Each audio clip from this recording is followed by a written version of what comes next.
Panorama group, जो सोचता है वो करता है। आपके अपने सपनों का आशियाना। प्रथम चरण का जब मतदान होगा 19 अप्रैल को, तो बिहार सहित देश के अन्य हिस्सों में चुनाव के शुरुआत की कहा जाए तो बिगुल फूकी जाएगी। जनता अपने मताधिकार का प्रयोग करना शुरू कर देगी और जिसका परिणाम 4 जून को आएगा। आपको बता दें कि इसी में बिहार की 4 सीटें हैं, जिनमें से एक महत्वपूर्ण सीट है जिस पर अभी भी त्रिकोणीय चतुष्कोणीय मुकाबला चल रहा है। ये सीट है नवादा की। नवादा की सीट कहा जाता है कि भूमिहारों के लिए मुफीद है, लेकिन इस सीट पर आगे क्या कुछ होना है, किस तरह से यहाँ की चुनावी प्रक्रिया चलेगी और इतना सब कुछ होने के बाद क्या भारतीय जनता पार्टी इस सीट पर चुनाव जीत पाएगी या फिर राष्ट्रीय जनता दल ने जो नया प्रयोग किया है वो काम कर जाएगा। 19 अप्रैल को मतदान होना है और उसको लेकर के सभी दल अपने अपने हिस्से का चुनाव प्रचार कर रहे हैं। आपको बता दें कि जो यहाँ फैक्टर है उसके कई आयाम है जिसे खोजा जा रहा है। बिहार के नवादा लोकसभा का इतिहास अगर जानिएगा तो जाति के भरोसे यहाँ चुनाव लड़े जाते हैं। आरंभ से लेकर आज के परिदृश्य की बात करें तो यहाँ चुनाव में हमेशा जाति ही आगे रहती है। हमेशा विकास और तमाम मुद्दे हाशिए पर चले जाते हैं। अंततः जातीय फैक्टर के भरोसे ही यहाँ चुनाव में परिणाम सामने दिखे हैं। चूँकि यहाँ का गणित बहुत स्पष्ट है, इसलिए उम्मीदवार भी बहती गंगा में हाथ धोने से नहीं चूकते हैं। रोचक बात यह है कि यहाँ के उम्मीदवारों में 2 सबसे बड़े जो धड़े हैं वो हैं, एक भूमिहार और दूसरा यादव। यहाँ भूमिहार और यादवों की 30-30% वोट हमेशा से चुनाव के परिणाम को प्रभावित करती है। हालांकि इस परिणाम को इधर उधर करने में दलित वर्ग के और अन्य जो अति पिछड़ा समाज के लोग हैं उनके 10% वोट काफ़ी अहम हो जाते हैं।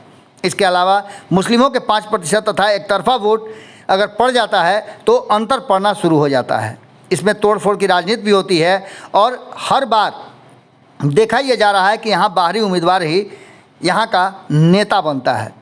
नवादा लोकसभा क्षेत्र में कुल 20 लाख से ऊपर मतदाता हैं, जिनमें पुरुषों की संख्या 10,43,000 के आसपास है, तो वहीं महिलाओं की 9,62,000 है। इन सारी बातों को लेकर के थर्ड जेंडर में भी यहाँ 150 संख्या बताई जाती है। बरबीघा विधानसभा क्षेत्र के 2,33,000 से ज़्यादा मतदाता भी इसमें शामिल हैं। नवादा लोकसभा क्षेत्र में 2,043 बूथ हैं, जबकि नवादा ज़िले में 1,795 बूथों पर मताधिकार का प्रयोग यहाँ की जनता करेगी। नवादा में अधिकतम 50% मतदाताओं की उम्मीदवारी भाग्य का फैसला करती है। यहाँ आपको बता दें कि जिस तरह की लड़ाई चल रही है, नवादा में सीधा मुकाबला की स्थिति अगर बन जाती है तो इस बार एनडीए और महागठबंधन उम्मीदवारों के बीच मुकाबले की संभावना है। लेकिन यहाँ चुनाव को प्रभावित करने वाले 3 कोण पैदा करते हैं और तीनों कोण कहीं ना कहीं इस बार के चुनाव में बहुत प्रभावी रहेंगे।